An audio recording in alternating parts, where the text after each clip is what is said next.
And so many years ago in Japan, a little man lived called Imboshi, and he was a tiny man. He was that small he could fit into a wooden cup, and he was no good around the house. He could not farm the land.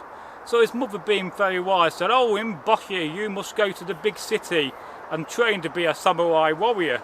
And this is what he did. His mother gave him 2 grains of rice, which he used as oars, and a little cup which he used as a boat. And his father gave him a little metal pin which he used as a sword, and he went off on his way. He learned how to survive in the wild. He had to run away from frogs because frogs were that big to him.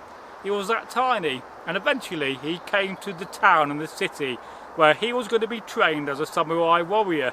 But something strange was going on because there was nobody there in the town, in the city. Everybody was hiding.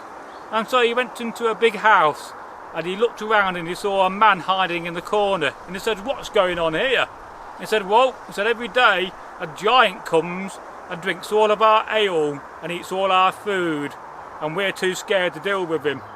And then Imboshi said, "Well, don't you worry about that. Tomorrow morning I'll deal with him." And so then very next morning came, and the giant thud, thud, thud came to the town, and Imboshi stood there in front of the town gate and said, "Who are you?" And the giant said, "I'm a giant, and I want all your beer, and I want all your food."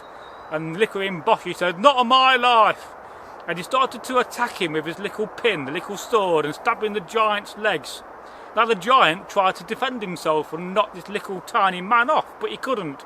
The little tiny man Imboshi was so fast that he managed to stab the giant thousands and thousands of times, all over his legs and up his legs and all over his body, because he could just run up him, no problem, and climb on the hairs of the giant. And eventually the giant fell over and died.